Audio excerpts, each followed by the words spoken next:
Alrighty, welcome back everyone. We just picked all of the Power 4 championships. I am going to pick Virginia over there in the ACC and avoid some of the chaos scenarios that possibly could have happened. I think Texas Tech finishes off their job in the Big 12. I think Georgia wins the SEC over Alabama, gets over a little bit of a mental hurdle there, and I think Ohio State wins the Big 10. Not betting against that team right now, that's for sure. But let's go ahead and get into the Group of 5. The Group of 5's got to get some love as we get into this weekend, and frankly, I'll get into the FCS a little bit later on because we got some playoffs rolling up here pretty quickly, and North Dakota State might run away with it, but at the end of the day, we'll talk about that here pretty soon, probably next week. We'll get into that a little bit more aggressively, maybe tomorrow, depending on the timing that we have. But let's go ahead and jump into this. And let's start over there in Conference USA. Kennesaw State at Jacksonville State. Really, really fun game, and really huge shout out to Jerry Mack. He's done an incredible job in his first year over there at Kennesaw State, only about 30 minutes up the road from where I am right now. Amari Odom has been incredible. Gabriel Benyard has been awesome. Special duo between quarterback and wide receiver there. It's a rough pass defense for Jacksonville State, so you might be able to attack them a little bit. Now, they had three interceptions on you last time, so you got to be more careful with the football, but there should be openings on the back end for you to exploit if you can take care of the football, if you're Amari Odom in this football game. But Jerry Mack's done an incredible job. I was a little bit critical of letting go of Brian Bohannon as quickly as they did, but at the end of the day, when you bring in a guy that's done this in his very first year, hard to argue with the option. So Jacksonville State comes into this one a 2.5-point favorite. They're going to lean on the run. That's who they are. That's who they've been for as long as I can remember, really, but especially this season. Cam Cook, incredible football player. Came over from TCU this past season. One of the best players in the Group of 5. Went for 1,500 yards, 15 touchdowns on the ground this season. Just an incredible player. Kansas State can't defend the run. So this is going to be a very interesting matchup. You should have two offenses that kind of have their way. They get to play their game and they get to just see who makes more mistakes, really more than anything else. Kind of what happened in the first matchup where you turn over the ball over 3 times as Kennesaw State, and that's kind of the end of the game. So we'll see what happens in this one. It is a styles make fights type of game. Going to be really fun to watch this one unfold. I'm going to lean towards Jacksonville State. I think they have the ability to run the football, which always makes me feel a little bit more confident compared to a pass-first offense that tends to be a little bit more variable. And then the home field advantage, I think, obviously makes a difference in these Group of 5 matchups. I'm going to take Jacksonville State to get a big-time win and lock up that Conference USA title. Troy at JMU. JMU favored by 21.5 in this football game. That's how dominant they have been in that conference this year. 47.5 is the over-under. This one's Friday at 7 p.m. Going to be a really fun one. I'll be very clear about this football game. This is about JMU winning, of course. They have to win this football game to have a shot. You also got to get some style points. I do think there's a world where Duke wins the ACC championship and it comes down to how badly did JMU beat Troy yesterday. It's dumb. I really think that's a reality. Now, Troy is a tough team. It's not to say that they're an absolute pushover. They've done some really nice things throughout the season. Pushed Clemson early on in the year. That's when people kind of realized that Clemson might have been a little bit more of a paper tiger than we thought, but at the end of the day, it is a very tough team, and it's going to be a really interesting one. These teams haven't played all year. Goose Crowder coming in for Troy about halfway through the year at quarterback has made a big difference for that offense. They've done some really nice things. The JMU defense has been maybe the very best in the Group of 5 when you really break it down. Top 25, and I believe both run and pass.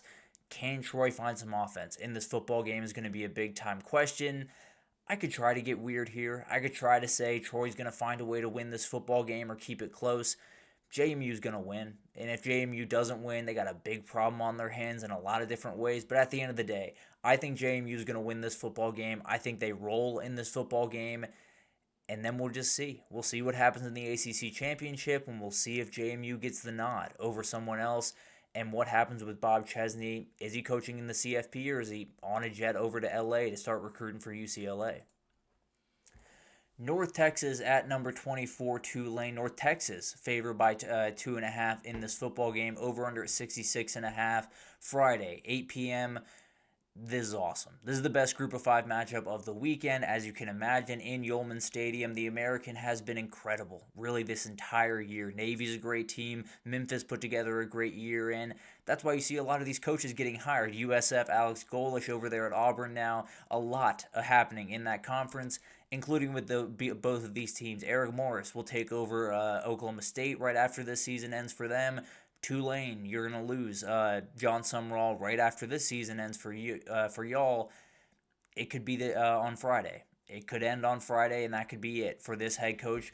They could also win, and I think whichever one of them probably is going to the CFP. Now, there's a debate between North Texas JMU. We'll actually talk about that in the next segment because I think it's really important as we get into the rankings tonight. But at the end of the day, North Texas is going to sling the ball around. The difference between what they were early in the season and what they are now is Caleb Hawkins. Caleb Hawkins has become one of the best young running backs in the entire country, is an absolute freak for that North Texas offense, and I have to imagine there are quite a few people up there in Stillwater hoping that he follows his head coach up there. But on the flip side, Tulane's going to run the football. No doubt about that. They absolutely are going to run the football pretty much start to finish. Jake Retzlaff has been huge in the run game, and they got plenty of other guys to go along with them. But Shaz Preston has come along really long way at the wide receiver position. Dangerous threat at any moment in the pass game as well. The good news for both these offenses is Tulane, bad pass defense. So Drew Mestemaker should have a very nice day. North Texas, bad rush defense. So they're going to get after each other a little bit. That's why the over-under is set at 66.5. This one's going to be a shootout. I feel very confident when I say that, but at the end of the day, this game is so even to me in so many different ways. I think both these teams have played incredible football. Tulane has some incredible wins throughout the year. North Texas has done some great things, has some minor dips, especially against South Florida, but then picked it right back up and started playing some great football. I'm going to take the team that's juggling less this week, and that's North Texas. North Texas, Eric Morris took the job over there at Oklahoma State and did all of that. He's handled all of that. That is over with. John Sumrall was in Gainesville yesterday. That's not to say John Sumrall did anything wrong. He is doing what every coach has done for ever, really. He's doing the exact thing that he's supposed to be doing.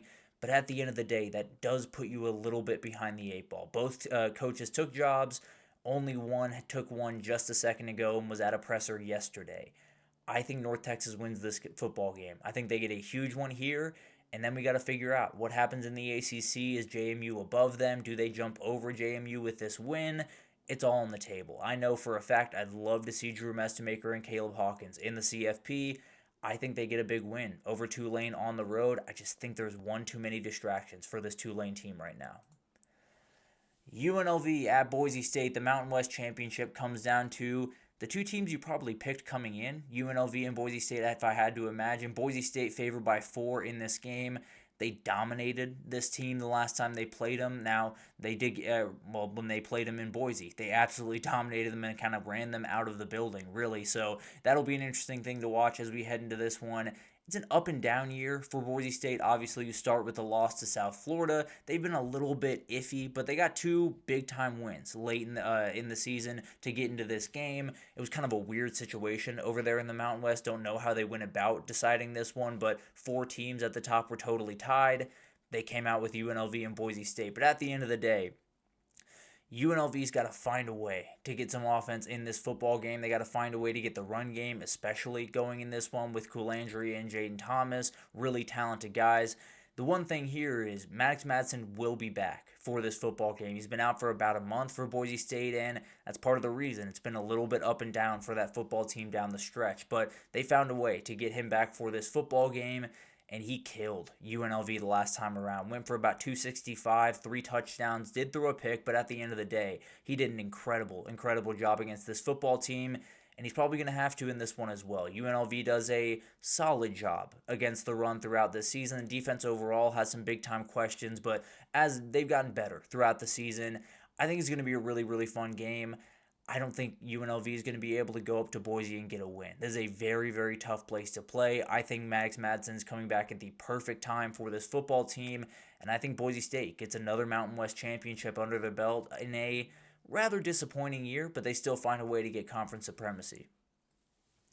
Miami of Ohio at Western Michigan. Well, at Ford Field in Detroit, but Western Michigan being the home team here. Western Michigan minus 2.5 here, over under at 43.5. This was the only one on Saturday. It's going to be at noon at the same time as the Big 12 championship, but the MAC is a beautiful thing. I think every college football, let's call us sickos, really love the MAC. MACtion is a incredible thing. It's the reason that we have a stretch just about every year. We're about 50 days.